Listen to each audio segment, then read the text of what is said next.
پرانے وقتوں کی بات ہے، کسی ملک پر ایک بادشاہ کی حکومت ہوا کرتی تھی۔ وہ اپنی رعایا کا بہت خیال رکھتا تھا۔ ایک دن گاؤں سے گزرتے ہوئے اس نے ایک کسان کو کام کرتے ہوئے دیکھا۔ اس نے کسان سے پوچھا، تم اس کھیت سے کتنا کما لیتے ہو؟ کسان نے جواب دیا، 4 آنے کما لیتا ہوں۔ 4 آنے میں کس طرح گزر بسر کرتے ہو؟ تو کسان نے جواب دیا، 1 آنے قرض دیتا ہوں، 1 آنا کنویں میں ڈالتا ہوں، 1 آنا قرض اتارتا ہوں اور 1 آنا اپنے اور بیوی پر خرچ کرتا ہوں۔ بادشاہ نے بڑی حیرانی سے پوچھا، یہ قرض دینا اور اتارنا اور کنویں میں ڈالنے کا مطلب کیا ہے؟ کسان بڑی دانائی سے جواب دیتا ہے، 1 آنا قرض اتارنے کا مطلب اپنے والدین پر خرچ کرتا ہوں، 1 آنا قرض دینے کا مطلب اپنی اولاد پر خرچ کرتا ہوں اور کنویں میں ڈالنے سے مراد اللہ کی راہ میں خرچ کرتا ہوں۔ بادشاہ کسان کی دانائی پر بہت خوش ہوا اور اس نے کسان سے کہا، جب تک میرا چہرہ 100 بار نہ دیکھ لو کسی کو اس بات کا راز نہ بتانا۔ اگلے روز بادشاہ اپنے محل میں تمام وزیروں سے اس بات کا ذکر کرتے ہوئے ان سے یہ سوال کرتا ہے، کوئی بھی اس بات کا جواب نہیں دیتا، مگر بادشاہ کا وزیر ایک دن کی مہلت لے کر اسی گاؤں کی طرف چل پڑتا ہے۔ وزیر کسان سے اس بات کا جواب پوچھتا ہے تو کسان اس کو بادشاہ کی شرط کے بارے میں بتاتا ہے۔ تو کسان اس وزیر سے کہتا ہے، مجھے 100 اشرفیاں دو، میں ساری بات تمہیں بتا دوں گا۔ وزیر اگلے روز بادشاہ کے سامنے اس بات کا جواب دے دیتا ہے۔ بادشاہ آگ بگولا ہو کر کسان کو اپنے پاس بلاتا ہے اور کسان سے اس شرط کا ذکر کرتا ہے تو کسان کہتا ہے، میں نے 100 اشرفیوں پر آپ کا چہرہ دیکھ کر ہی وہ بات وزیر کو بتائی۔ محل میں بیٹھے سارے وزیر کسان کی دانائی پر دنگ رہ گئے۔ بادشاہ نے کسان کی اس دانائی کو دیکھتے ہوئے کسان کو اپنا وزیر مقرر کر لیا اور سارے فیصلے اور مشورے اس سے کرنے لگا۔ ہارون رشید بھیس بدل کر اپنی رعایا کی خبر گیری کیا کرتا تھا۔ ایک بار اس نے دریا کے کنارے ایک شخص کو دیکھا جو جال پھینکے مچھلیاں پکڑ رہا تھا۔ خلیفہ نے اس سے پوچھا کہ کوئی مچھلی پکڑی؟ اس نے کہا، ابھی تک کوئی نہیں۔ خلیفہ نے پوچھا، کوئی امید ہے؟ وہ کہنے لگا، شام تک 3 مچھلیاں پکڑ لوں گا۔ خلیفہ نے حیران ہو کر پوچھا، وہ کیسے؟ 3 ہی کیوں؟ وہ کہنے لگا، برسوں ہو گئے ایسی ہی زندگی گزار رہا ہوں، قدرت میرے لیے روز 3 مچھلیوں کا انتظام کر دیتی ہے، جو ہی 3 مچھلیاں پکڑتا ہوں تو جال اٹھائے گھر چلا جاتا ہوں۔ خلیفہ کو اس کی باتوں میں دلچسپی پیدا ہو گئی تو پوچھا، 3 مچھلیوں کا کیا کرتے ہو؟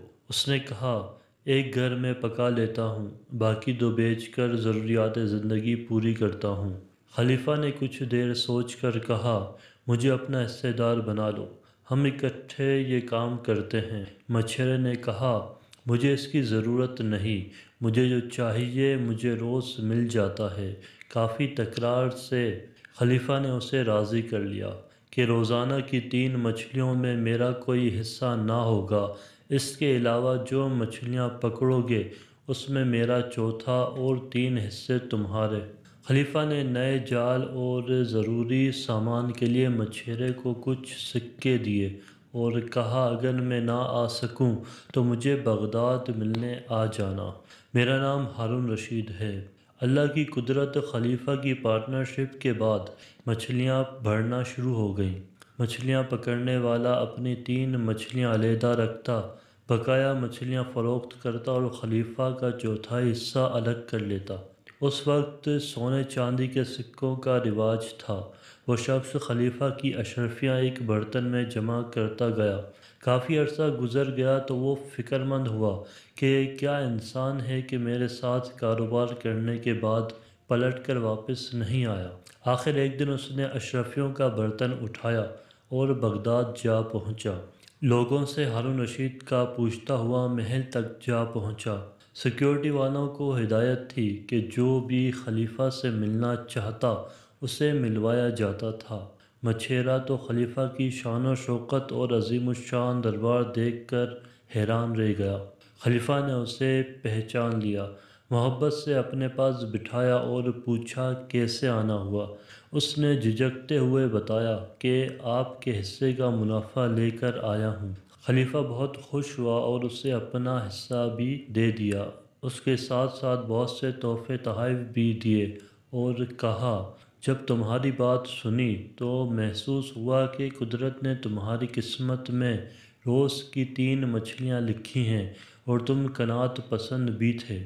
قدرت نے مجھے بے شمار دولت سے نوازا ہے۔ میں نے تیرے ساتھ کاروبار میں قسمت کا اشتراک کیا تھا، جو برکت آئی وہ مشترکہ قسمت کا نتیجہ ہے۔ مدت پہلے دور دراز کے ایک ملک میں یہ قاعدہ تھا کہ اس ملک کے لوگ ہر سال اپنا بادشاہ تبدیل کرتے تھے۔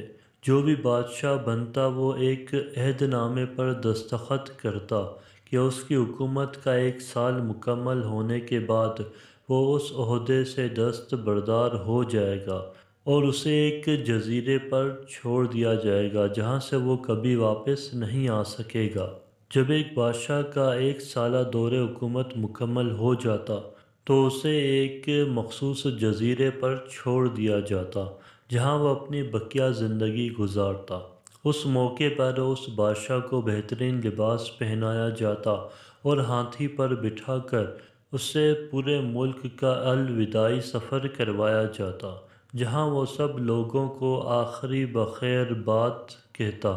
وہ بہت ہی افسوسناک اور غم زدہ لمحات ہوتے اور پھر وہاں کے لوگ بادشاہ کو اس جزیرے پر ہمیشہ کے لیے چھوڑ آتے۔ ایک مرتبہ لوگ اپنے پرانے بادشاہ کو جزیرے پر چھوڑ کر واپس آ رہے تھے کہ انہوں نے ایک ایسا سمندری جہاز دیکھا جو کچھ دیر پہلے ہی تباہ ہوا تھا، اور ایک نوجوان شخص نے خود کو بچانے کے لیے لکڑی کے ایک تختے کا سہارا لے رکھا تھا۔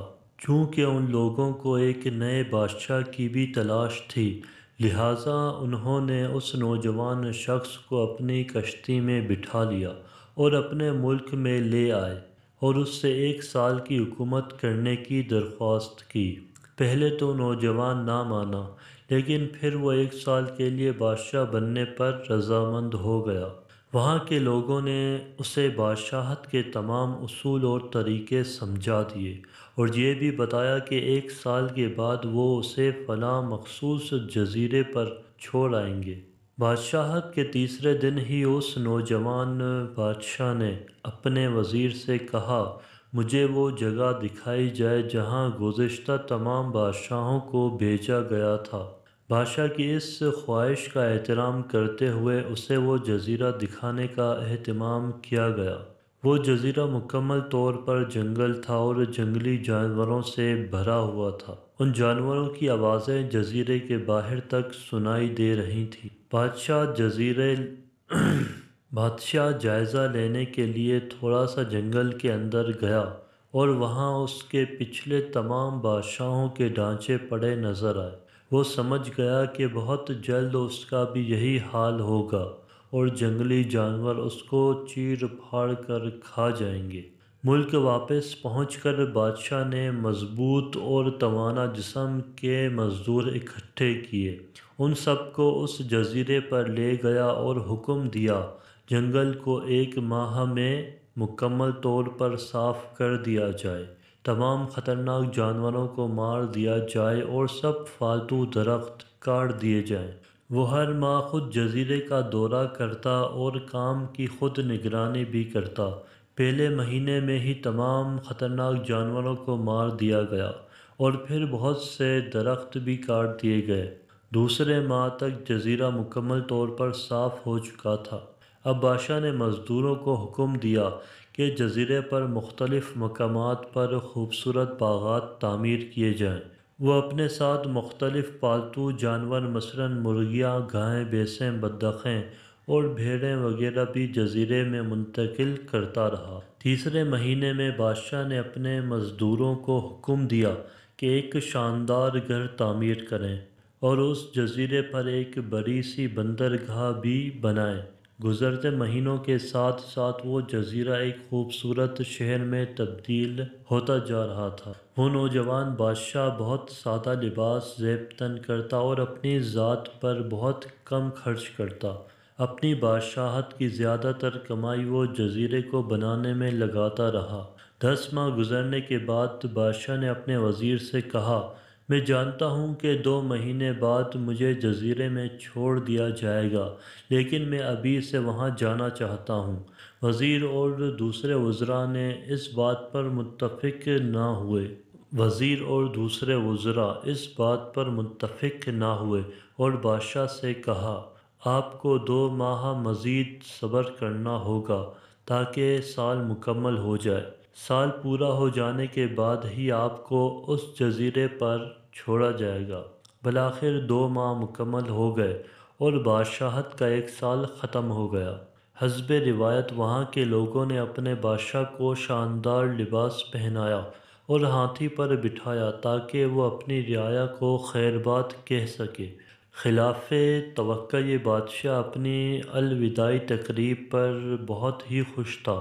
لوگوں نے اس سے پوچھا، اس موقع پر تمام گزشتہ بادشاہ تو رو رہے تھے لیکن آپ ہنس رہے ہیں، آپ کے اس قدر خوش ہونے کی کیا وجہ ہے؟ اس نوجوان بادشاہ نے جواب دیا، تم لوگوں نے داناؤں کا وہ قول تو سنا ہوگا، جب تم ایک چھوٹے بچے کی صورت میں اس دنیا میں آتے ہو تو تم رو رہے ہوتے ہو اور باقی لوگ ہنس رہے ہوتے ہیں۔ ایسی زندگی جیو کہ جب تم مرو تو تم ہنس رہے ہو اور باقی دنیا رو رہی ہو۔ میں نے ایسی ہی زندگی گزاری ہے۔ جس وقت تمام بادشاہ محل کی رنگینیوں میں کھوئے ہوئے تھے تو میں اس وقت اپنے مستقبل کے بارے میں سوچتا تھا اور اس کے لیے لائحہ عمل تیار کرتا تھا۔ میں نے اب اس جزیرے کو ایک ایسی خوبصورت قیام گاہ میں تبدیل کر دیا ہے جہاں میں اب اپنی باقی زندگی نہایت چین اور آرام و سکون سے گزار سکوں گا۔ برسوں پہلے کی بات ہے کہ جنگل میں ایک چوہا رہتا تھا۔ اس کے بل کے قریب ہی اخروٹ کا ایک بڑا درخت تھا۔ جب اخروٹ پکتے تو چوہا بہت خوش ہوتا کیونکہ ہوا سے پکے ہوئے اخروٹ چوہے کے بل کے بالکل آس پاس آ گرتے تھے اور وہ مزے لے کر اخروٹ کترتا اور گھڑی نکال کر کھا جاتا۔ ایک مرتبہ اس نے سوچا کہ اگر میں اخروٹوں کو محفوظ کر لوں تو سال بھر ان کے مزے لے سکتا ہوں۔ وہ کسی محفوظ جگہ کی تلاش میں ادھر ادھر پھرنے لگا۔ اس کے بل میں بہت جگہ تھی مگر جب بارشیں زیادہ ہوتیں تو پانی اس کے بل میں بھر جاتا تھا۔ وہ ایک سوکھے ہوئے درخت کے پاس پہنچا۔ درخت کے تنے میں اسے سوراخ نظر آیا۔ اس نے اندر جھانکا تو خوشی سے وہ اچھل پڑا۔ وہ درخت اندر سے کھوکھلا تھا۔ چوہے نے سوچا کہ اخروٹ ذخیرہ کرنے کی اس سے محفوظ جگہ اور کوئی نہیں ہو سکتی۔ اب وہ اخروٹ لا کر اس کھوکھلے درخت میں رکھتا جاتا۔ ایک ہی دن میں اس نے اخروٹوں سے وہ درخت بھر دیا۔ وہ اپنے اس ذخیرے سے بے حد خوش تھا۔ وہ ہر روز وہاں جاتا اور ایک آدھ اخروٹ کتر کر گھڑی کھاتا۔ چوہا اپنے اس خزانے سے مطمئن تھا۔ اسے سردیوں کی کوئی فکر نہ تھی۔ ایک دن وہ اپنے بل کے باہر بیٹھا ہوا تھا کہ اسے ایک گلہری نظر آئی۔ چوہے نے گلہری کو بلایا اور اسے بتایا کہ میں نے ایک کھوکھلے درخت میں اخروٹوں کا ایک ذخیرہ چھپایا ہوا ہے۔ یہ راز کی بات ہے اور میں صرف تم کو بتا رہا ہوں۔ گلہری اس کی بات سن کر حیران ہوئی۔ تھوڑی دیر بعد پھدکتی ہوئی ایک درخت پر چڑھ گئی۔ درخت کی چوٹی پر ایک بلبل بیٹھی گیت گا رہی تھی۔ گلہری کو چوہے کی بات یاد آئی۔ اس نے بلبل کو بلا کر کہا، تم میرے پاس آؤ، میں تمہیں ایک راز کی بات بتاتی ہوں۔ بلبل اڑ کر گلہری کے بالکل قریب آ کر شاخ پر بیٹھ گئی۔ اب گلہری نے اسے ساری بات بتائی اور یہ بھی کہا یہ راز کی بات ہے، میں صرف تمہیں بتا رہی ہوں۔ بلبل بھی یہ بات سن کر بہت حیران ہوئی۔ وہ دوبارہ گیت گانے لگی۔ پھر وہ اڑتی ہوئی ایک کھیت کے اوپر سے گزری۔ کھیت میں ایک خرگوش گھاس کھا رہا تھا۔ خرگوش کے قریب جا کر بیٹھی اور اس سے مخاطب کرتے ہوئے کہا، میرے پاس ایک راز کی بات ہے، اگر تم سننا چاہو تو ذرا غور سے سنو۔ خرگوش اچھل کر بلبل کے پاس پہنچ گیا۔ بلبل نے بڑی رازداری سے خرگوش کو بتایا، کسی کھوکھلے درخت کے تنے میں اخروٹ ذخیرہ کیے ہوئے ہیں، یہ راز کی بات ہے اور میں صرف تمہیں بتا رہی ہوں۔ خرگوش نے حیرانی سے اپنے بڑے بڑے کانوں کو دائیں بائیں گھمایا اور گھاس کھانے لگا۔ جب اس کا پیٹ بھر گیا تو وہ اچھلتا کودتا اپنے گھر کی طرف روانہ ہوا۔ راستے میں اسے ایک خارپشت ملا۔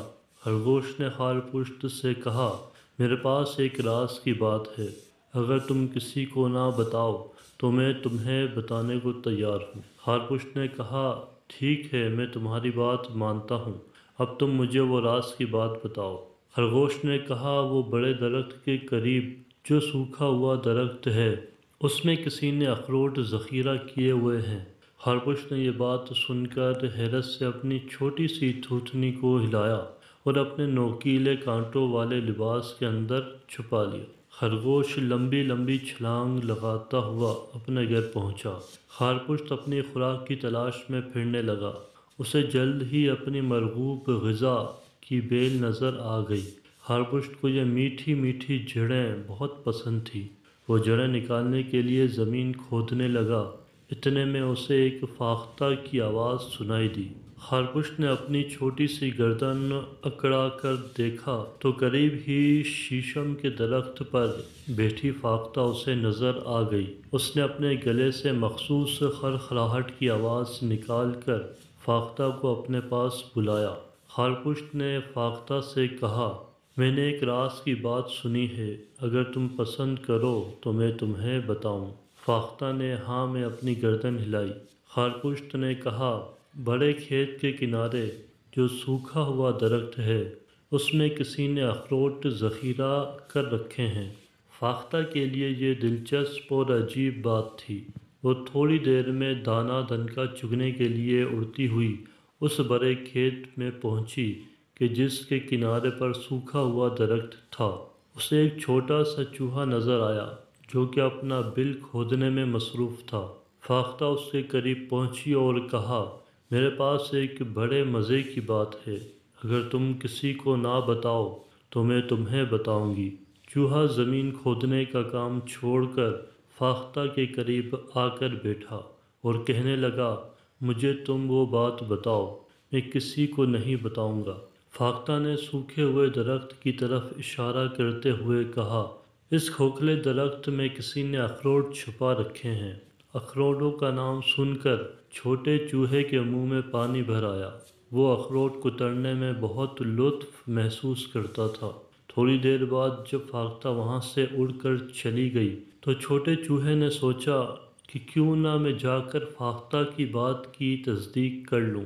چنانچہ وہ سوکھے ہوئے درخت کے پاس پہنچا۔ اسے تنے میں ایک سوراخ نظر آیا۔ اس نے سوراخ میں جا کر دیکھا تو وہاں واقعی اخروٹوں کا ڈھیر موجود تھا۔ اس نے جلدی سے ایک اخروٹ نکالا، اسے کترا اور اس کی گوڑی مزے لے لے کر کھانے لگا۔ اچانک اس کے ذہن میں ایک زبردست ترکیب آئی۔ اس نے سوچا کہ کیوں نہ میں یہ سارے اخروٹ نکال کر اپنے بل میں لے جاؤں۔ چنانچہ وہ ایک ایک اخروٹ نکال کر اپنے بل میں لے گیا۔ وہ سارا دن اخروٹ اپنے گھر منتقل کرنے میں لگا رہا۔ اسی شام بڑے چوہے کے گھر اتفاقاً گلہری، بلبل، خرگوش اور خارپشت اور فاختہ بھی جمع ہو گئے۔ اب ان میں سے ہر ایک نے چوہے کو بتایا کہ سوکھے درخت میں کسی نے اخروٹ چھپا رکھے ہیں۔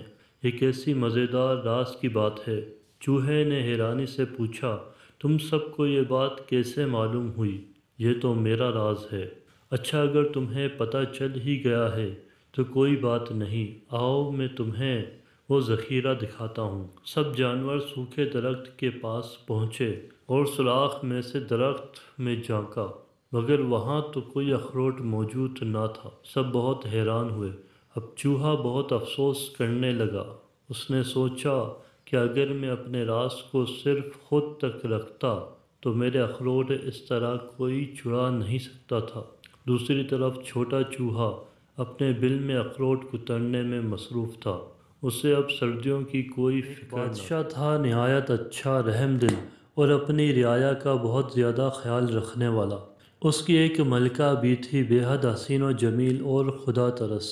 وہ ملک کا نظام چلانے کے لیے اپنی سمجھ کے مطابق بادشاہ کو رعایا کی فلاح و بہبود کے بارے میں مشورے بھی دیتی تھی، اور بادشاہ ان پر عمل بھی کرتا تھا۔ اللہ نے انہیں ایک چاند سا بیٹا بھی عطا کیا تھا، اس کا نام شہزادہ عدنان تھا۔ بادشاہ اور ملکہ دونوں اس کو دیکھ دیکھ کر جیتے تھے۔ وہ بھی صرف 10-11 سال کا تھا، مگر تھا بہت سمجھدار۔ وہ پڑھائی لکھائی میں بہت دلچسپی لیتا تھا، اور اپنے دوسرے ہم عمر بچوں کے برعکس کھلونوں سے زیادہ کتابوں میں زیادہ دلچسپی لیتا تھا۔ بادشاہ کو اس کی اس دلچسپی کا علم تھا، اس لیے وہ دور دراز کے ملکوں سے قصے کہانیوں کی کتابیں منگوا کر اس کو دیتا تھا، اور شہزادہ ان کتابوں کو بڑی دلچسپی سے پڑھا کرتا تھا۔ ان کتابوں کے پڑھنے سے اس کی عقل و شعور میں اضافہ بھی ہوتا تھا، اور اس کو طرح طرح کی معلومات بھی حاصل ہوتی تھی۔ شہزادہ عدنان کے اتالیق اسے مختلف مضامین پڑھاتے تھے۔ وہ اس کی ذہانت اور عقل مندی سے بہت خوش تھے۔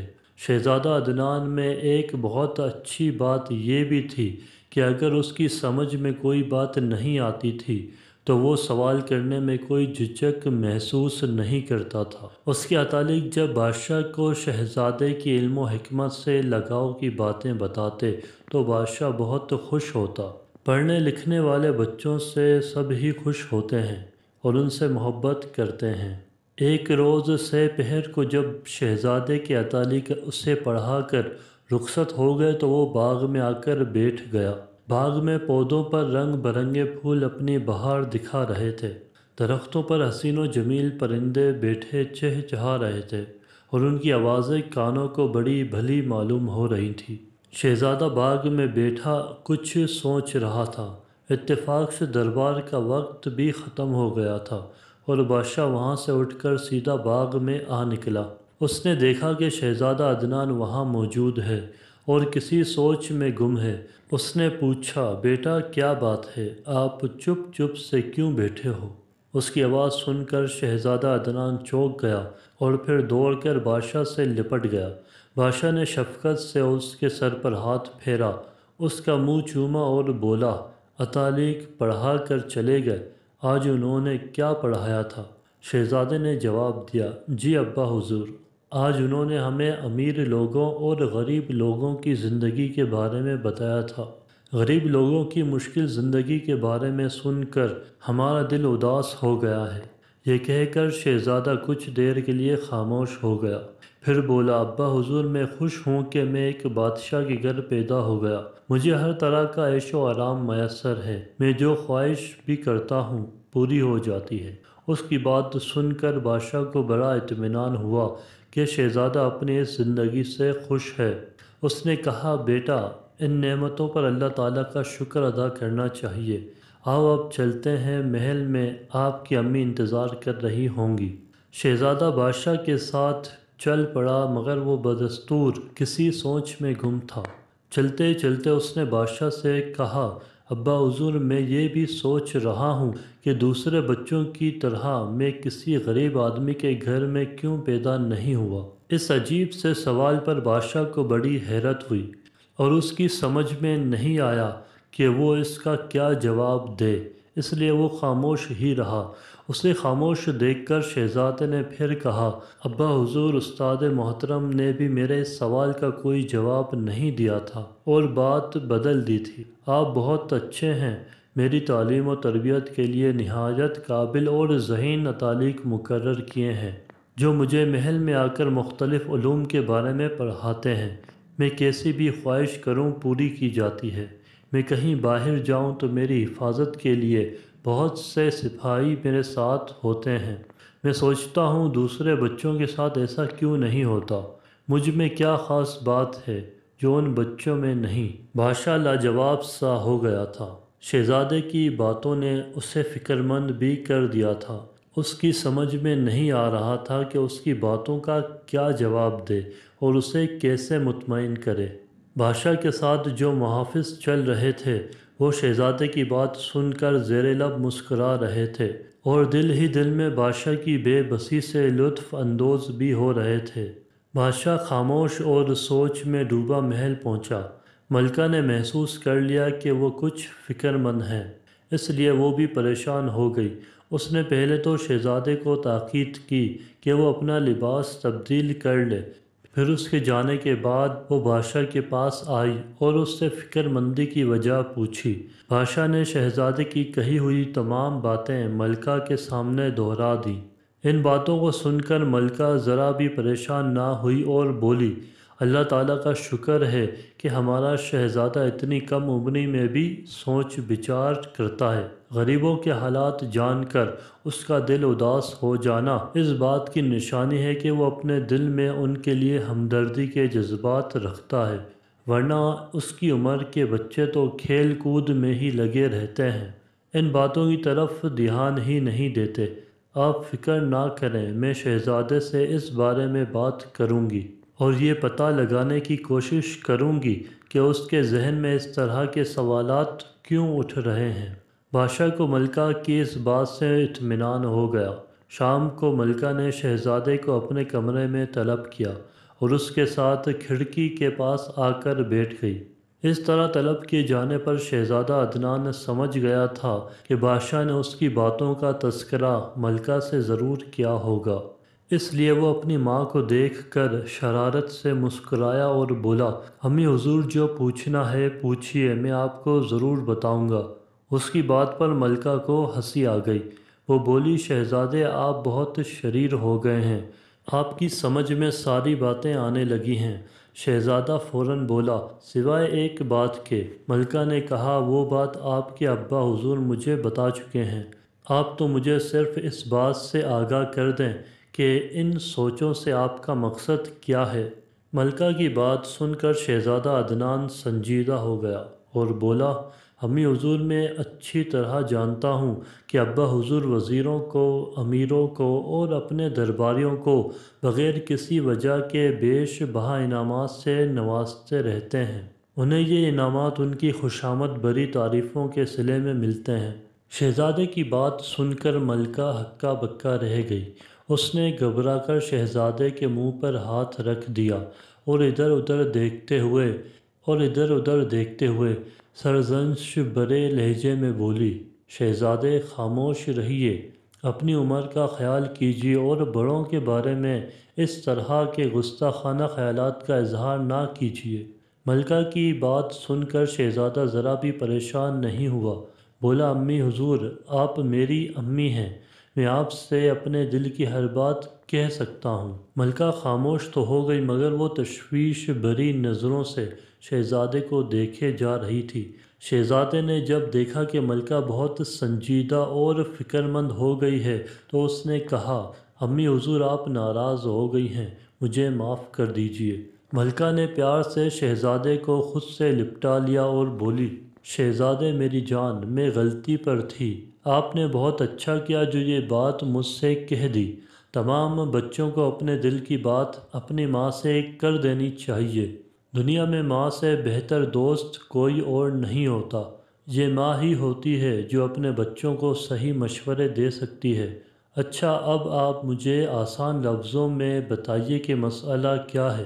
آپ کے ذہن میں یہ سوالات، یہ خیالات کیوں کر آ رہے ہیں؟ شہزادہ کچھ دیر تک تو سوچتا رہا، پھر دھیرے سے بولا، امی حضور جب میں میل کے برچی پر چڑھ کر شہر کا نظارہ کرتا ہوں تو مجھے روزانہ بہت سے بچے دور بازاروں میں نظر آتے ہیں۔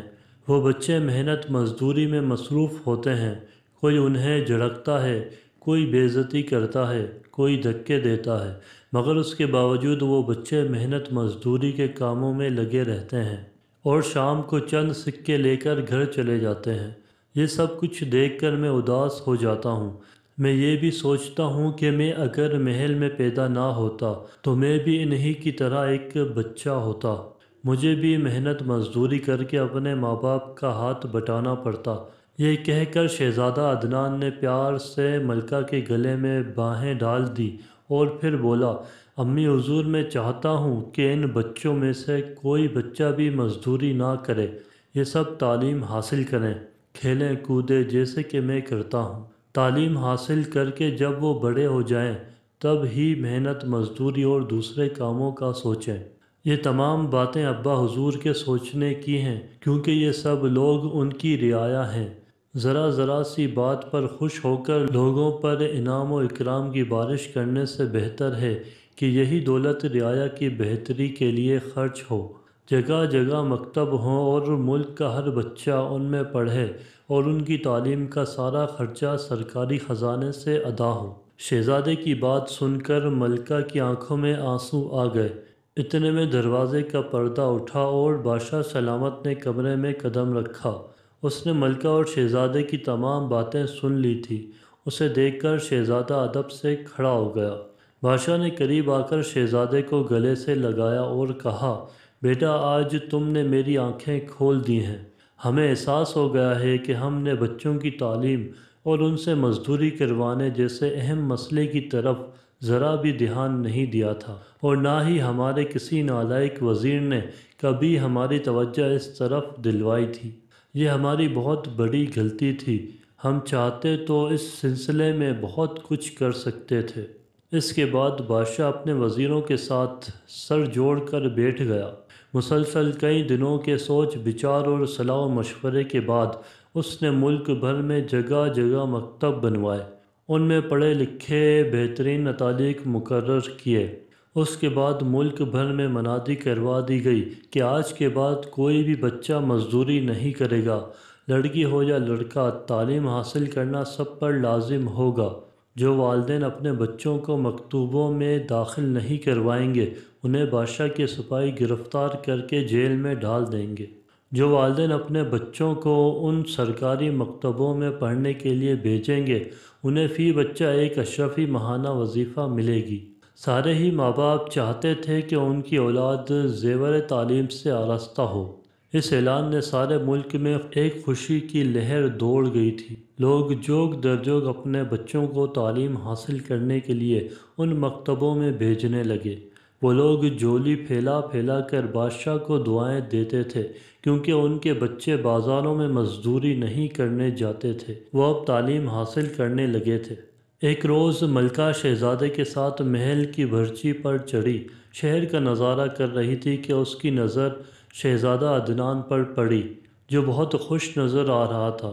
اس نے ملکہ کو اپنی طرف متوجہ دیکھا تو بولا، امی حضور دیکھیے، شہر کے بازاروں میں اب ایک بھی بچہ مزدوری کرتا نظر نہیں آ رہا۔ اس کی بات سن کر ملکہ بھی مسکرانے لگی۔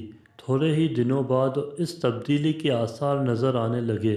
سچ ہے، تعلیم ہی انسان کو حقیقی معنوں میں انسان بناتی ہے۔ بادشاہ کے ملک میں بھی ایسا ہی ہوا۔ جب سب بچے تعلیم سے فراغت کے بعد عملی زندگی میں داخل ہوئے تو انہوں نے جو پیشہ بھی اپنایا اس میں اپنی تعلیم کی وجہ سے خوب کامیابی حاصل کی۔ آس پاس کی حکومتوں کے لوگ اس بادشاہ کے ملک کی ترقی اور اچھی حالت دیکھ کر اس کی مثالیں دیا کرتی تھی۔ انہیں کیا پتہ تھا کہ اس تبدیلی کے پیچھے نیک دل شہزادہ عدنان کا ہاتھ تھا۔ بہت پرانے زمانے کی بات ہے، کسی ملک میں دولت آباد نامی ایک شہر تھا۔ اس شہر میں حامد نام کا ایک لڑکا رہتا تھا۔ اس کے ماں باپ بہت غریب تھے۔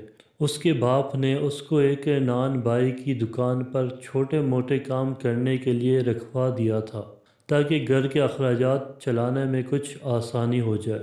دکان کا مالک بشارت نامی ایک نوجوان لڑکا تھا اور بہت نیک دل تھا۔ وہ حامد کو بالکل اپنے چھوٹے بھائی کی طرح سمجھتا تھا اور ہر طرح سے اس کا خیال رکھتا تھا۔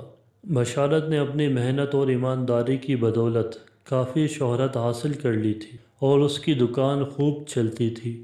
رات کو جب دکان بند ہوتی تھی تو وہ حامد کو بچے ہوئے کلچے، تافتان اور شیر مال بھی دے دیا کرتا تھا، جنہیں حامد گھر لے جاتا اور سب گھر والے رات کا کھانا پیٹ بھر کر کھاتے تھے۔ اس کی ماں اگر کسی وجہ سے سالن نہیں پکا پاتی تھی تو وہ لوگ تافتان اور شیر مال دودھ میں بھگو بھگو کر کھا لیا کرتے تھے۔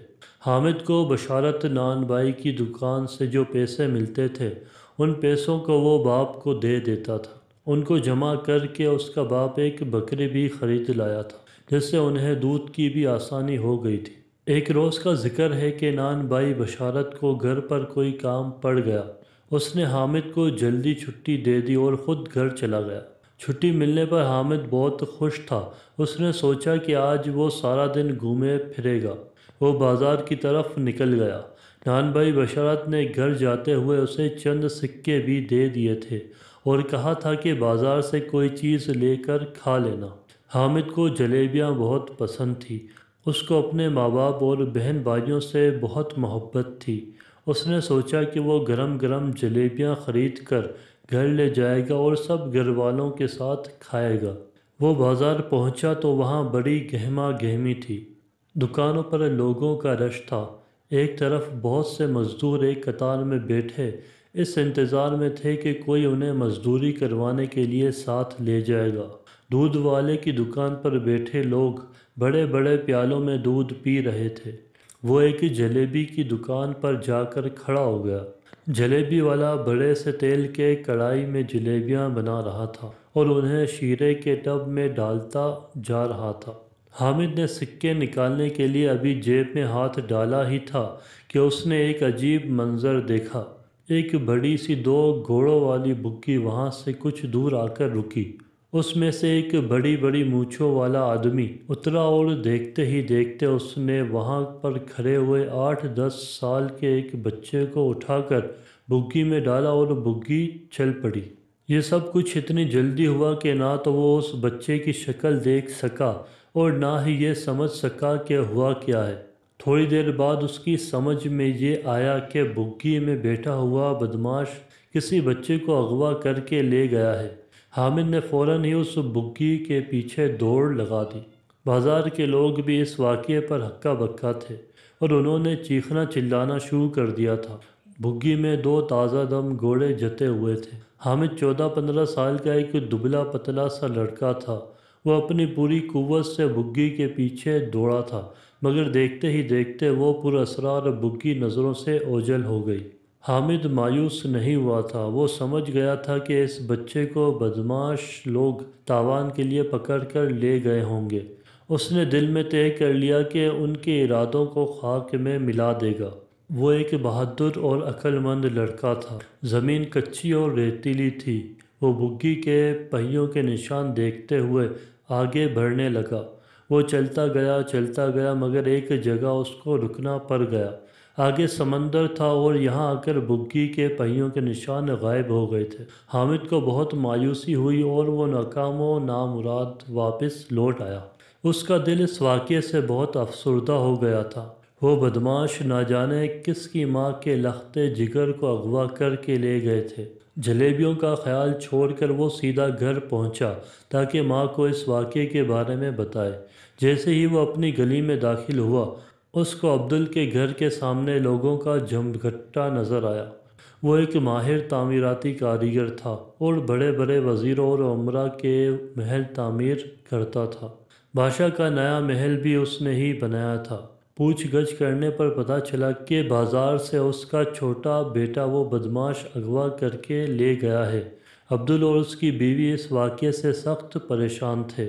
اس کی بیوی کو غش پر غش آ رہے تھے اور پاس پڑوس والے ان کو تسلی دے رہے تھے۔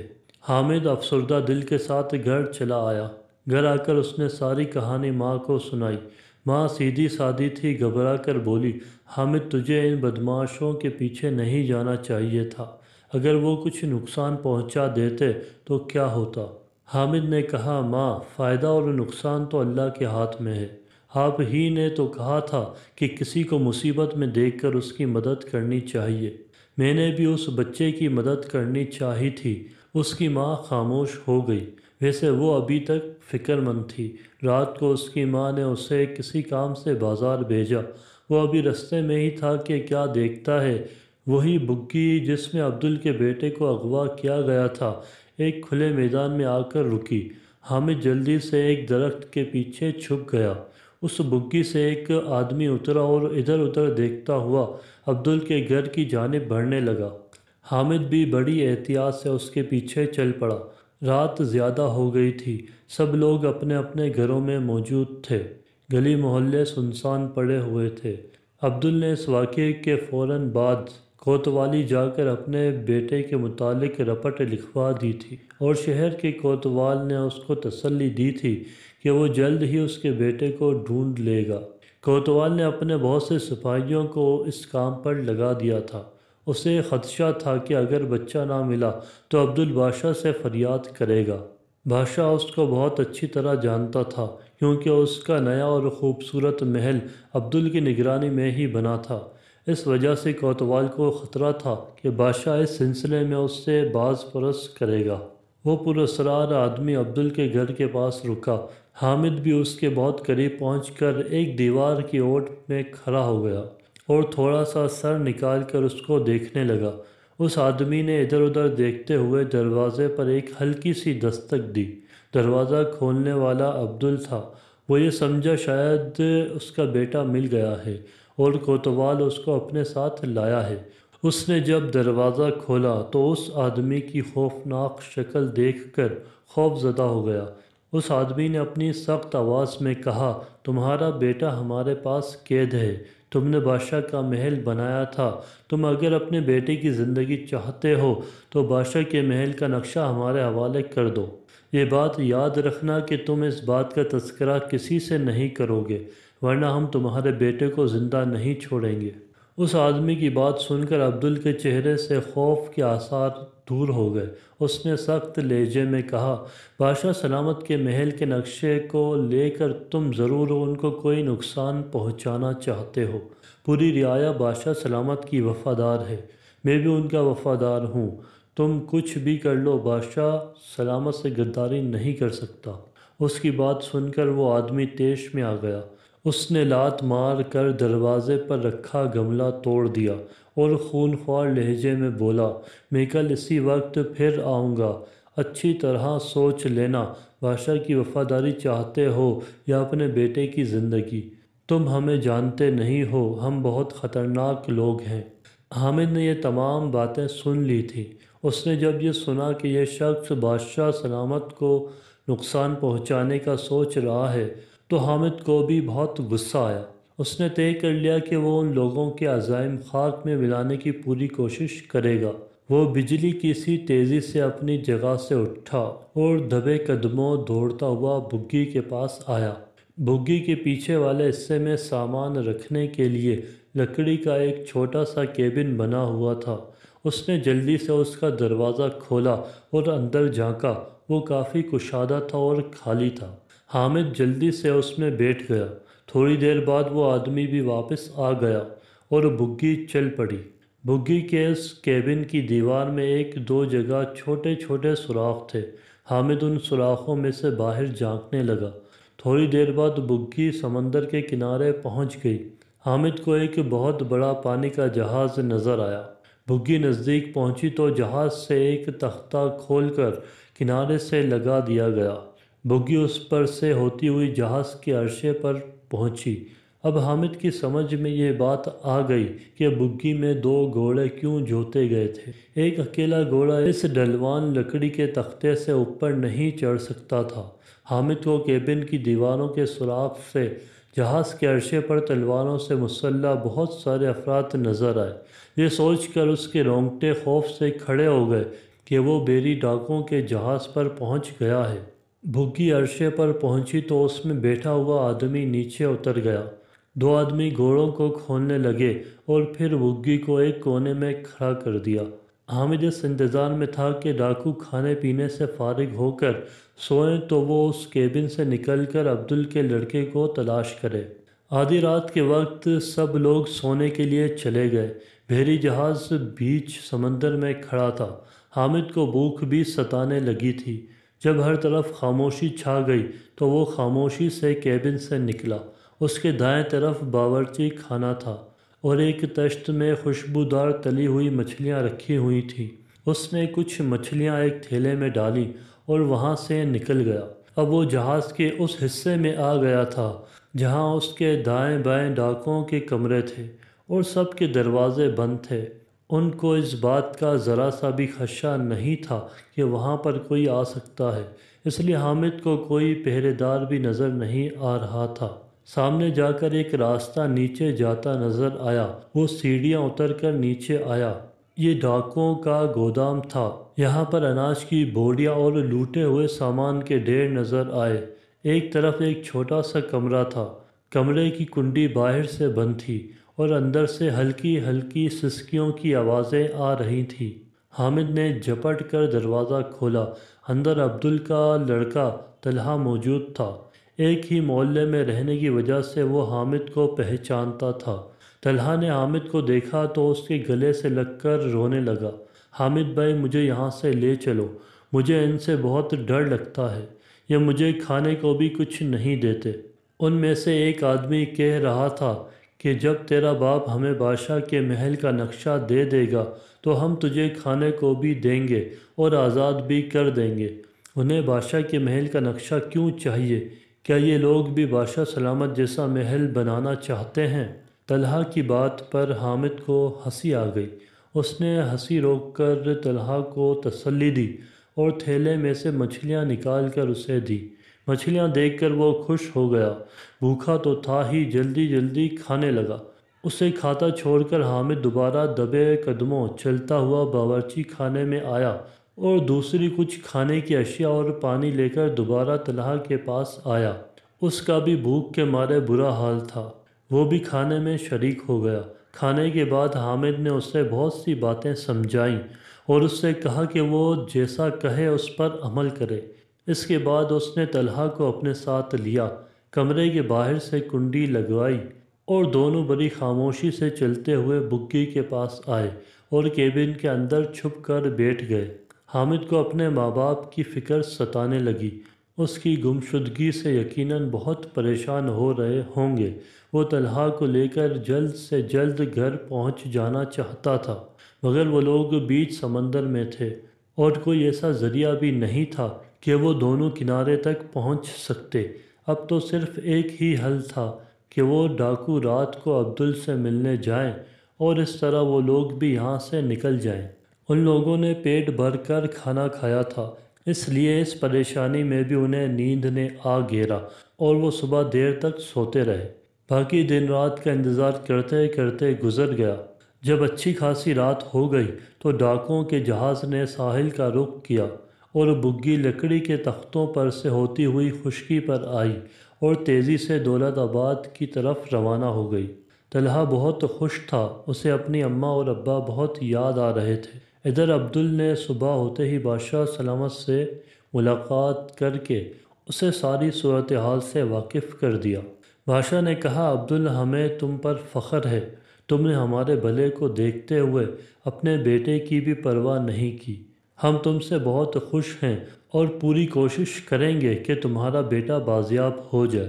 عبدل نے کہا، جہاں پناہ، میں نے زندگی میں ایک بات سیکھی ہے کہ کیسے بھی حالات ہوں، آدمی کو نہ تو کسی مجرم کی بات ماننی چاہیے اور نہ اسے کسی جرم کا حصہ بننا چاہیے۔ عبدل نے بادشاہ کو یہ بھی بتا دیا تھا کہ وہ بدماش آج رات پھر اس کے پاس آئے گا۔ بادشاہ نے اسی وقت کوتوال کو طلب کیا اور اس کو ضروری ہدایات دینے لگا۔ بادشاہ کے حکم کے مطابق کوتوال نے عبدل کے گھر کے چاروں طرف تلواروں سے مسلح سپاہی تعینات کر دیے۔ ڈاکوؤں کو عبدل سے اس بات کا خطرہ نہیں تھا کہ وہ اس بارے میں کسی کو کچھ بتائے گا، کیونکہ اس کا بیٹا ان کے قبضے میں تھا۔ اس ڈاکو نے کل رات کی طرح بگھی کو پھر اسی میدان میں کھڑا کیا اور خود اس سے اتر کر تیز تیز قدموں سے عبدل کے گھر کی جانب روانہ ہو گیا۔ جب وہ کچھ دور نکل گیا تو حامد و طلحہ بھی بگھی سے باہر آئے اور خاموشی سے چپتے چھپاتے ڈاکو کے پیچھے چل پڑے۔ ڈاکو جیسے ہی عبدل کے گھر کے نزدیک پہنچا، سپاہیوں نے اسے قابو کر لیا۔ ڈاکو چلا کر بولا، عبدل، تو نے اچھا نہیں کیا۔ میں اگر تھوڑی دیر تک اپنے ساتھیوں کے پاس نہیں پہنچا تو وہ تیرے بیٹے کو قتل کر دیں گے۔ عین اسی وقت حامد طلحہ کے ساتھ سب لوگوں کے سامنے آ گیا۔ جھوٹ مت بولو، عبدالچچا کا بیٹا تو یہ رہا، تمہارے ظالم ساتھی اسے کیسے قتل کریں گے؟ حامد نے کہا۔ طلحہ کو دیکھ کر ڈاکو کا منہ حیرت سے کھل گیا۔ عبدل نے دوڑ کر طلحہ کو گلے سے لگا لیا اور چلا کر بولا، ارے دیکھ نیک بخت، ہمارا طلحہ گھر لوٹ آیا ہے۔ اس کی چیخو پکار سن کر طلحہ کی ماں فوراً ہی باہر نکل کر آ گئی، اور پھر جو وہ طلحہ سے لپٹ کر دھاڑیں مار مار کر روئی ہے تو دیکھنے والوں کی آنکھوں میں بھی آنسو آ گئے۔ اسی اثنا میں حامد کے ماں باپ بھی وہاں آ گئے تھے۔ اس کی ماں ذرا بھی پریشان نہیں تھی۔ اس نے حامد کو گلے سے لگایا اور بولی، میں نے تو سب سے کہہ دیا تھا کہ میرا حامد عبدل بھائی کے بیٹے طلحہ کو لے کر ہی آئے گا۔ ماں کی یہ بات سن کر طلحہ کو بہت خوشی ہوئی۔ کوتوال نے ڈاکو کو اسی وقت گرفتار کر کے بادشاہ کے سامنے پیش کیا۔ وہ خوف کے مارے تھر تھر کانپ رہا تھا۔ بادشاہ سلامت، یہ ڈاکو اتنے ظالم ہیں کہ انہوں نے طلحہ کو کچھ کھانے کو بھی نہیں دیا تھا، حامد نے بادشاہ سے کہا۔ بادشاہ نے شفقت سے اس کے سر پر ہاتھ پھیرا اور بولا، تم ایک بہادر لڑکے ہو، ہم تمہاری بہادری سے بہت خوش ہوئے۔ پھر وہ کوتوال کی طرف مڑا اور بولا، یہ کیا ہو رہا ہے کوتوال صاحب؟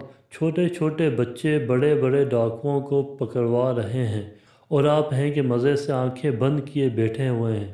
سمندری ڈاکوؤں کی اتنی ہمت ہو گئی ہے کہ وہ ہمارے محل کا نقشہ حاصل کر کے نہ جانے ہمارے خلاف کون سی سازش کرنا چاہ رہے تھے۔ کوتوال، تمہاری کارکردگی سے ہم سخت مایوس ہیں۔ بادشاہ کی بات سن کر کوتوال کا خون خشک ہو گیا تھا اور ہاتھ پاؤں میں لرزہ طاری ہونے لگا۔ وزیر نے ہاتھ باندھ کر عرض کی، میرا تو خیال ہے کہ وہ محل پر قبضہ کرنا چاہتے تھے۔ محل کا نقشہ اگر انہیں مل جاتا تو اس سے انہیں محل میں رہنے والوں کے کمروں کی نشاندہی بھی ہو جاتی، اور اس بات کا بھی علم ہو جاتا کہ محل میں کتنے پہرے دار اس کی حفاظت پر مامور ہیں۔ کوتوال نے شرمندگی سے گردن جھکا لی تھی۔ اس کو اس بات پر سخت شرمندگی کا احساس ہو رہا تھا کہ وہ سمندری ڈاکو یوں دندناتے پھر رہے تھے۔ بادشاہ نے اسی وقت جلاد کو طلب کیا اور اس سے کہا، اب ہم اس ڈاکو سے کچھ پوچھیں گے، اگر یہ جواب نہ دے تو تم اس کی گردن اڑا دینا۔ جلاد نے اپنی تلوار نکال کر ہاتھ میں پکڑ لی اور ڈاکو کے سامنے جا کر کھڑا ہو گیا۔ چمکدار تلوار دیکھ کر ڈاکو کا رنگ پھک ہو گیا۔ بادشاہ نے اس کو مخاطب کر کے کہا، سچ سچ بتاؤ، تم لوگ محل کا نقشہ کیوں لینا چاہتے تھے؟ ڈاکو نے تھوک نگل کر کہا، بادشاہ سلامت، ہمارا سردار بہت لالچی آدمی ہے۔ وہ محل کے نقشے سے آپ کے خزانوں تک پہنچنا چاہتا تھا تاکہ ان کو چوری کر سکے۔ خزانے کو چوری کر کے وہ بہت امیر آدمی بننا چاہتا تھا۔ بادشاہ نے کہا، وہ خزانہ ہمارا نہیں ہے، ہماری رعایا کا ہے۔ وہ اگر چوری ہو جاتا تو پھر ہم اپنے ملک کی ترقی اور خوشحالی بغیر پیسوں کے کیسے کرتے؟ اپنی فوج، سپاہیوں اور دوسرے سرکاری ملازمین کو تنخواہیں کہاں سے دیتے؟ تمہارا جرم بہت بڑا ہے، تمہیں اس کی سزا ملنی چاہیے۔ اس ڈاکو کو جیل میں ڈال دیا گیا۔ اس کے بعد کوتوال نے بہت سارے سپاہی ساتھ لیے اور حامد سے کہا، اب تم ہمیں اس جگہ لے چلو جہاں سمندر میں وہ جہاز کھڑا ہے۔ حامد اور کوتوال ڈاکوؤں کی بگھی میں بیٹھے اور حامد کوتوال کو راستہ بتانے لگا۔ سپاہی چپکے چپکے ان لوگوں کے پیچھے آ رہے تھے۔ سمندر پر جہاز کھڑا تھا اور اس میں موجود ڈاکو اپنے ساتھی کا انتظار کر رہے تھے۔ بگھی دیکھ کر ڈاکو یہ سمجھے کہ ان کا ساتھی آ گیا ہے۔ اندھیرا ہونے کی وجہ سے وہ کوتوال اور حامد کی شکلیں نہیں دیکھ سکے تھے۔ جیسے ہی لکڑی کے بڑے سے تختے نے ساحل کو چھوا، کوتوال کے سارے چھپے ہوئے سپاہی باہر نکل آئے اور اس تختے کی مدد سے جہاز کے اوپر چڑھ کر ڈاکوؤں پر حملہ بول دیا۔ ڈاکو بے خبری میں پکڑے گئے۔ چند ایک ڈاکوؤں نے گھبرا کر سمندر میں چھلانگ لگا دی۔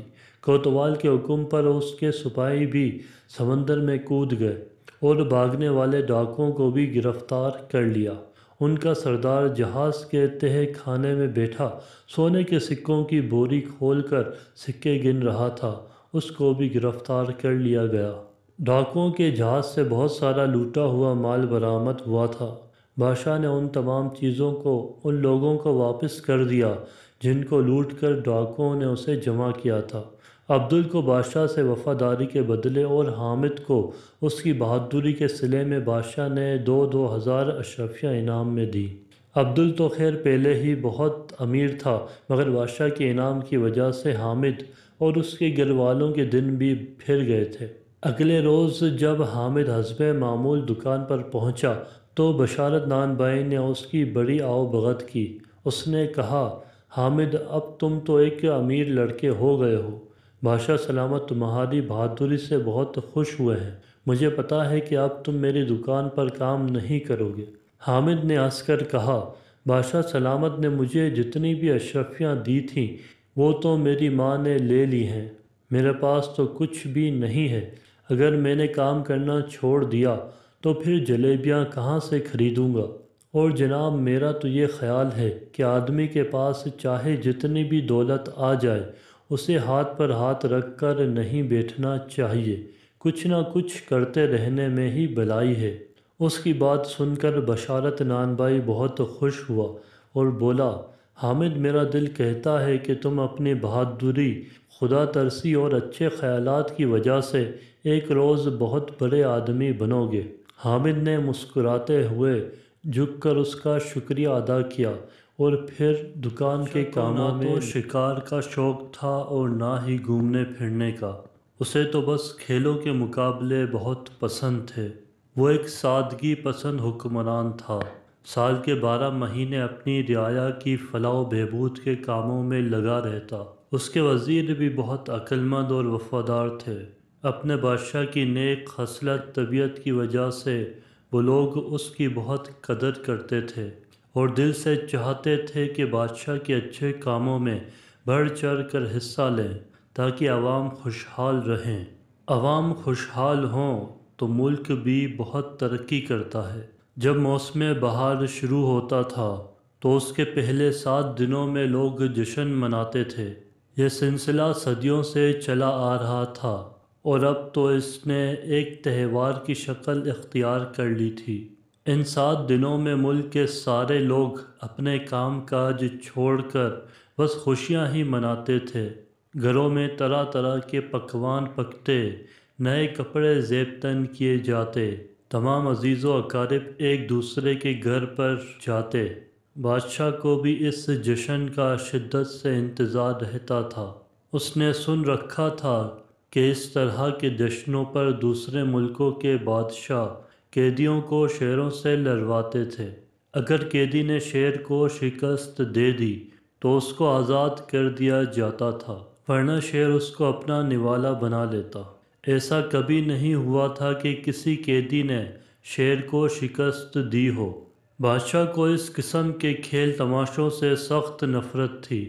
وہ نہایت رحم دل تھا اور انسانوں کی قدر و قیمت جانتا تھا۔ اس کا خیال تھا کہ اللہ نے انسان کو اشرف المخلوقات بنایا ہے تو انسان کو اپنے اچھے کاموں سے اس کا ثبوت بھی دینا چاہیے اور دوسرے انسانوں کے ساتھ پیار محبت سے پیش آنا چاہیے۔ اس جشن کا بادشاہ اس لیے انتظار کرتا تھا کہ اس دوران محل کے سامنے ایک بہت بڑے میدان میں کھیلوں کے مقابلے ہوتے تھے، جن میں لمبی چھلانگ لگانے کے، تیر اندازی، نیز بازی، تلوار بازی، پہلوانوں کی کشتیاں، رسہ کشی اور دوڑوں کے مقابلے ہوا کرتے تھے۔ ان مقابلوں میں ملک بھر سے نوجوان شرکت کرتے تھے۔ بادشاہ کو دوڑوں کے مقابلے بہت اچھے لگتے تھے اور وہ ان کو زیادہ دلچسپی سے دیکھا کرتا تھا۔ اس کو پتہ تھا کہ دوڑنا صحت کے لیے بھی بہت اچھا ہوتا ہے، اس لیے صرف کھلاڑیوں کو ہی نہیں بلکہ عام لوگوں کو بھی روز مرہ کی زندگی میں باقاعدگی سے دوڑتے بھاگتے رہنا چاہیے۔ اسی شہر میں ایک بڑئی بھی رہتا تھا۔ اس کا بیٹا گلفام ہر سال دوڑوں کے مقابلے میں حصہ لیتا تھا اور اول آیا کرتا تھا۔ وہ نہایت خوبصورت اور اچھے اخلاق کا نوجوان تھا۔ اس دفعہ بھی وہ ان مقابلوں میں حصہ لے رہا تھا۔ چونکہ وہ ہر سال ان مقابلوں میں شرکت کے لیے آیا کرتا تھا، اس لیے بادشاہ اسے پہچاننے لگا تھا اس کے دوڑنے کا انداز بادشاہ کو بہت بھاتا تھا۔ جب وہ دوڑتا تھا تو یہ گمان ہوتا تھا جیسے کوئی چیتا بغیر آواز نکالے سبک رفتاری سے بھاگ رہا ہے۔ دوڑ کے مقابلوں میں حالانکہ بہت سے نوجوان شرکت کر رہے تھے، مگر بادشاہ کو امید تھی کہ گلفام پالا مار لے گا اور انعام جیت لے گا۔ خدا خدا کر کے کھیلوں کے مقابلے کا دن آیا۔ تھوڑی دیر بعد دوڑ شروع ہوئی۔ دوڑ میں شرکت کرنے والے سارے نوجوان بڑے پرجوش تھے۔ ہر نوجوان کو یہی امید تھی کہ مقابلہ وہ ہی جیتے گا۔ ان نوجوانوں کی اکثریت کا تعلق امیر گھرانوں سے تھا۔ وہ گلفام سے الگ تھلگ کھڑے ایک دوسرے سے باتوں میں مصروف تھے۔ گلفام کو وہ منہ ہی نہیں لگا رہے تھے، کیونکہ انہیں پتہ تھا کہ وہ ایک معمولی بڑھئی کا بیٹا ہے۔ ان کی یہ سوچ بہت بری تھی۔ تمام انسان برابر ہوتے ہیں، امیر غریب ہونے سے کوئی فرق نہیں پڑتا۔ اس سے پہلے کہ دوڑ میں اول آنے والے کو ایک شاہی تمغہ ملا کرتا تھا، اس دفعہ سے بادشاہ نے فیصلہ کیا کہ اب اس تمغے کے ساتھ 1000 اشرفیاں بھی انعام میں دی جائیں گی۔ اس اعلان نے کھلاڑیوں کا جوش و خروش اور بھی بڑھا دیا تھا۔ دوڑ اس میدان سے شروع ہوتی تھی اور کھلاڑیوں کو تقریباً 3 کوس کی پختہ راہ گزر پر دوڑنا پڑتا تھا۔ اس پکے راستے کو گولائی کی شکل میں بنوایا گیا تھا۔ اس راہ گزر کے راستے میں ایک دریا بھی آتا تھا اور یہ دریا کے ساتھ ساتھ چلتی ہوئی گھوم کر بادشاہ کے محل کے قریب سے ہوتی ہوئی اسی میدان میں اختتام پذیر ہو جاتی تھی۔ دوڑ شروع ہونے والی تھی۔ پنڈال میں بادشاہ کے ساتھ ملکہ اور شہزادی بھی موجود تھی۔ ملکہ کو تو ان چیزوں میں کوئی دلچسپی نہیں تھی۔ وہ تو اس شاہی فرمان کی وجہ سے مجبور تھی جس کے مطابق ملکہ کے لیے لازمی تھا کہ وہ عوامی تقریبات میں بادشاہ کے ساتھ شریک ہو۔ البتہ شہزادی لمبی چھلانگوں اور تیر اندازی کے مقابلے شوق سے دیکھتی تھی۔ نکارے پر پہلی ضرب لگی، دوڑنے والے تیار ہو گئے۔ ان کی تعداد 10 تھی۔ دوسری ضرب پر وہ مزید تیار ہو گئے اور تیسری ضرب کی آواز کانوں میں پڑتے ہی سب دوڑ پڑے۔ تماشائیوں کی ایک بڑی تعداد وہاں موجود تھی اور سب لوگ شور مچا مچا کر دوڑنے والوں کی حوصلہ افزائی کر رہے تھے۔ میدان سے چند سو گز کی دوری پر ایک موڑ تھا۔ لمحہ بھر میں سارے دوڑنے والے نوجوان موڑ کاٹ کر نظروں سے اوجھل ہو گئے۔ اب بادشاہ سمیت تمام تماشائیوں کو ان کی واپسی کا انتظار تھا کہ کب وہ گھوم کر واپس آئیں اور یہ پتہ چل سکے کہ اول آنے والا کون ہے۔ ان دوڑ لگانے والوں کے پیچھے 2 گھڑ سوار بھی تھے جو ان لوگوں کی نگرانی پر مامور تھے۔ بادشاہ نے ملکہ سے پوچھا، ملکہ آپ کے خیال میں اس دوڑ میں کون جیتے گا؟ ملکہ نے بڑی سادگی سے کہا، جو بھی اول آئے گا۔ ملکہ کے اس جواب پر بادشاہ کے ہنستے ہنستے برا حال ہو گیا۔ شہزادی بھی بیٹھی مسکرا رہی تھی۔ کافی انتظار کے بعد میدان کے اس حصے سے دھول سی اڑتی دکھائی دی جہاں سے دوڑنے والے واپس آ رہے تھے۔ بادشاہ پہلو بدل کر اس طرف نظریں جما کر بیٹھ گیا۔ سب سے آگے نیلے کپڑوں میں ملبوس ایک نوجوان تھا۔ گلفام نے تو سیاہ رنگ کا لباس زیب تن کیا ہوا تھا۔ بادشاہ کو مایوسی ہوئی۔ تھوڑی دیر بعد دوڑ ختم ہو گئی مگر بادشاہ کو گلفام نظر نہیں آیا۔ وہ ان میں تھا ہی نہیں۔ تماشائیوں نے جیتنے والے نوجوان کو شاباش دینے کے لیے تالیاں بجا بجا کر آسمان سر پر اٹھا لیا تھا۔ بادشاہ کی نظریں گلفام کو ڈھونڈ رہی تھیں۔ جب اسے اس بات کا یقین ہو گیا کہ گلفام ان نوجوانوں میں موجود نہیں ہے تو اس نے برابر میں بیٹھے ہوئے اپنے وزیر سے کہا، وزیر بتدبیر، ہمیں وہ نوجوان نظر نہیں آ رہا جو گزشتہ کئی سالوں سے ان دوڑوں میں اول آ رہا تھا۔ وہ کہاں رہ گیا ہے، ذرا معلوم تو کیجیے۔ وزیر نے اسی وقت دونوں گھوڑوں سواروں کو طلب کر لیا اور گلفام کی بابت معلوم کی۔ ایک گھڑ سوار نے ہاتھ باندھ کر کہا، جناب ہم ان دوڑنے والوں کے پیچھے پیچھے جا رہے تھے۔ موڑ کاٹتے ہی دریا شروع ہو گیا تھا۔ ابھی ہم دریا کے ساتھ ساتھ کچھ دور ہی گئے تھے کہ ہم نے دریا کے کنارے کھڑی ایک عورت کو چیختے چلاتے ہوئے دیکھا۔ اس کا کمسن بیٹا دریا میں گرا پڑا تھا، وہ ڈبکیاں کھا رہا تھا۔ اس کی چیخوں کی آواز سن کر ان نوجوانوں میں وہ نوجوان جو سب سے آگے تھا وہ رک گیا اور پھر جلدی سے اس عورت کے پاس پہنچا۔ اس ڈوبتے ہوئے بچے کو ان سب نے دیکھا تھا، مگر کسی نے بھی رک کر اس عورت کی مدد کرنے کی زحمت گوارا نہیں کی۔ انہیں یہ خدشہ تھا کہ اگر وہ رکے تو مقابلے میں ہار جائیں گے۔ گھڑ سوار نگران کی یہ بات سن کر بادشاہ کے چہرے پر غم و غصے کے آثار نمودار ہو گئے۔ وہ تمام نوجوان جنہوں نے اس دوڑ میں حصہ لیا تھا شرمندگی سے سر جھکائے کھڑے تھے۔ بادشاہ نے ایک قہر آلود نظر ان پر ڈالی اور بولا، ہمیں یہ سن کر سخت افسوس ہوا ہے، ایک انسانی زندگی کے مقابلے میں اس دوڑ کے مقابلے کی کیا حیثیت تھی؟ تم سب لوگوں کو تو یہ چاہیے تھا کہ مل کر اس عورت کی مدد کو پہنچتے جس کا بچہ دریا میں ڈوب رہا تھا۔ ہم اس مقابلے کو منسوخ کرتے ہیں کیونکہ اس کا ایک کھلاڑی اس میں شرکت نہیں کر سکا تھا، جبکہ قانون یہ کہتا ہے کہ دوڑنے والوں کی تعداد 10 ہونا چاہیے، نہ ایک کم نہ ایک زیادہ۔ یہ سن کر جیتنے والے نوجوان کا چہرہ لٹک گیا۔ اسے تو انعام ملنے کا پورا یقین ہو گیا تھا۔ وہ حالانکہ ایک امیر کبیر سوداگر کا بیٹا تھا، مگر اس کے باوجود اس کو انعام نہ ملنے کا افسوس ہو رہا تھا۔ بادشاہ نے مزید کہا، اب یہی مقابلہ کل دوبارہ ہوگا جب دوڑنے والوں کی تعداد پوری ہو جائے گی۔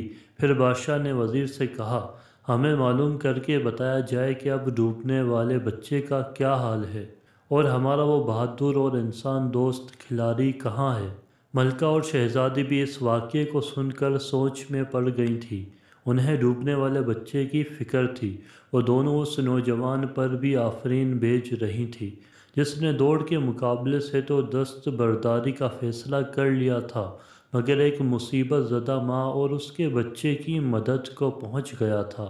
وزیر اٹھا ہی تھا کہ کسی کو اس واقعے کی تفصیل معلوم کرنے کے لیے بھیجے کہ اچانک سب نے سامنے سے آتے ہوئے گلفام کو دیکھ لیا۔ وہاں پر بیٹھے ہوئے تمام تماشائیوں کو بھی اس واقعے کا پتہ چل گیا تھا۔ انہوں نے گلفام کو دیکھا تو سب اپنی جگہ پر کھڑے ہو گئے اور تالیاں بجا بجا کر گلفام کا استقبال کیا۔ گلفام قریب آیا تو اس کا پورا جسم پانی میں شرابور تھا۔ اس نے جھک کر بادشاہ اور ملکہ کو تعظیم دی۔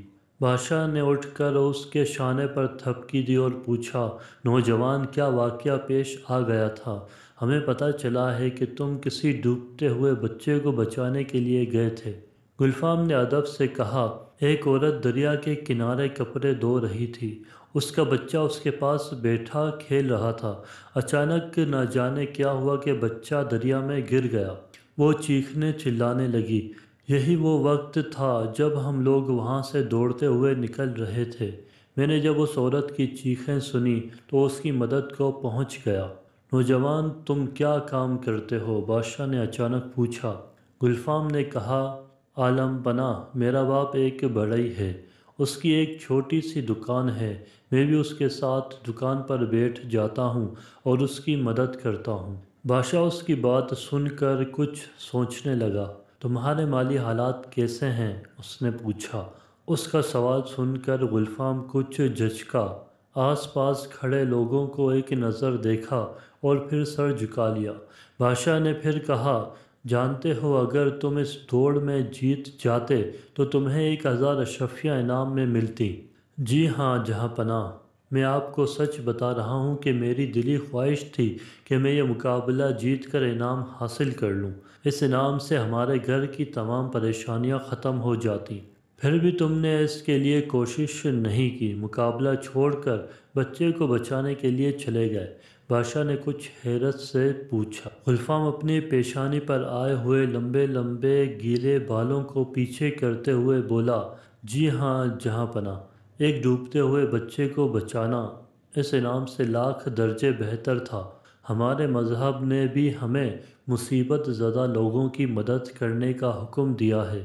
روپیہ پیسہ تو آنی جانی شے ہے، انسانی جان بہت قیمتی ہوتی ہے۔ میں اگر جیت بھی جاتا تو مجھے اتنی خوشی ہرگز نہ ہوتی جتنی اس ماں کی خوشی دیکھ کر ہوئی۔ جب میں نے بچے کو دریا سے نکال کر اس کی گود میں دیا تھا۔ یہ خوشی میرے لیے انعام کے مقابلے میں کہیں زیادہ بڑی ہے۔ گلفام کی یہ بات سن کر بادشاہ اپنی جگہ سے اٹھا اور بولا، ہمیں بہت خوشی ہے کہ ہماری رعایا میں تم جیسے نیک اور اپنے دل میں دوسروں کا درد رکھنے والے نوجوان بھی موجود ہیں۔ پھر اپنے گلے سے سچے موتیوں کا ہار اتار کر اسے انعام میں دیا اور وزیر سے بولا، ہم اس نوجوان کو رہنے کے لیے ایک حویلی دیتے ہیں، اس کا انتظام کیا جائے۔ اس کے بعد بادشاہ دوبارہ گلفام سے مخاطب ہوا، اب تم گھر جاؤ اور تیاری کرو، کل پھر اسی جگہ دوڑ کا مقابلہ دوبارہ شروع ہوگا۔ گلفام نے بادشاہ کا جھک کر شکریہ ادا کیا اور خوش خوش گھر چلا گیا۔ اگلے روز پھر تمام لوگ اس میدان میں موجود تھے۔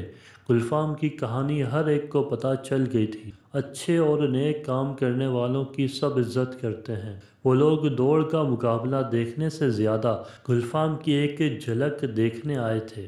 آج تماشائیوں میں گلفام کے ماں باپ بھی تھے اور بہت خوش نظر آ رہے تھے۔ وہ میدان میں آیا تو ایک بار پھر سب نے اس کا پرجوش استقبال کیا۔ دوڑ شروع ہوئی اور جب اس کا اختتام ہوا تو گلفام جیت گیا تھا۔ بادشاہ نے اپنے ہاتھوں سے اسے تمغہ اور 1000 اشرفیوں کا انعام دیا اور گلفام اپنے ماں باپ کے ساتھ خوش خوش گھر چلا گیا۔ بادشاہ کے حکم کی تعمیل کرتے ہوئے وزیر نے ایک عظیم الشان حویلی بھی اس کے حوالے کر دی تھی۔ اب ان کے بہت اچھے دن آ گئے تھے اور پھر وہ سب ہنسی خوشی رہنے لگے۔ زمانے میں ایک بادشاہ تھا جس نے 10 جنگلی کتے پالے ہوئے تھے۔ اس کے وزیروں میں سے جب بھی کوئی وزیر غلطی کرتا تو بادشاہ اسے ان کتوں کے آگے پھینکوا دیتا۔ کتے اس کی بوٹیاں نوچ نوچ کر مار دیتے۔ ایک بار بادشاہ کے ایک خاص وزیر نے بادشاہ کو غلط مشورہ دے دیا جو بادشاہ کو پسند نہیں آیا۔ اس نے فیصلہ سنایا کہ وزیر کو کتوں کے آگے پھینک دیا جائے۔ وزیر نے بادشاہ سے التجا کی کہ حضور، میں نے 10 سال آپ کی خدمت میں دن رات ایک کیے ہیں اور آپ ایک غلطی پر مجھے اتنی بڑی سزا دے رہے ہیں۔ آپ کا حکم سر آنکھوں پر، لیکن میری بے لوث خدمت کے عوض مجھے آپ صرف 10 دنوں کی مہلت دیں، پھر بلا شبہ مجھے کتوں میں پھینکوا دیں۔ بادشاہ یہ سن کر 10 دن کی مہلت دینے پر راضی ہو گیا۔ وزیر وہاں سے سیدھا رکھوالے کے پاس گیا جو ان کتوں کی حفاظت پر مامور تھا اور جا کر کہا، مجھے 10 دن ان کتوں کے ساتھ گزارنے ہیں اور ان کی مکمل رکھوالی میں کروں گا۔ رکھوالا وزیر کے اس فیصلے کو سن کر چونکا لیکن پھر اجازت دے دی۔ ان 10 دنوں میں وزیر نے کتوں کے کھانے پینے، اوڑھنے بچھونے، نہلانے تک کے سارے کام اپنے ذمے لے کر نہایت ہی تندہی کے ساتھ سر انجام دیے۔ 10 دن مکمل ہوئے۔ بادشاہ نے اپنے پیادوں سے وزیر کو کتوں میں پھینکوایا، لیکن وہاں کھڑا ہر شخص اس منظر کو دیکھ کر حیران ہوا کہ آج تک نہ جانے کتنے ہی وزیر ان کتوں کے نوچنے سے اپنی جان گنوا بیٹھے۔ آج یہی کتے اس وزیر کے پیروں کو چاٹ رہے ہیں۔ بادشاہ یہ سب دیکھ کر حیران ہوا اور پوچھا، کیا ہوا آج ان کتوں کو؟ وزیر نے جواب دیا، بادشاہ سلامت، میں آپ کو یہی دکھانا چاہتا تھا۔ میں نے صرف 10 دن ان کتوں کی خدمت کی اور یہ میرے ان 10 دنوں میں کیے گئے احسانات بھول نہیں پا رہے، اور یہاں اپنی زندگی کے 10 سال آپ کی خدمت کرنے میں دن رات ایک کر دیے، لیکن آپ نے میری ایک غلطی پر میری ساری زندگی کی خدمت گزاری کو پس پشت ڈال دیا۔ بادشاہ کو شدت سے اپنی غلطی کا احساس ہوا۔ ہمیں اس کہانی سے یہ سبق ملتا ہے کہ غلطی ہر انسان سے ہوتی ہے، اسی لیے اسے انسان کہا جاتا ہے۔ اگر غلطی نہ کرے تو اسے فرشتہ کہا جاتا۔ اس لیے اپنی غلطیوں کو محسوس کرتے ہوئے دوسروں کی غلطیوں کو معاف کرنا بھی سیکھیں۔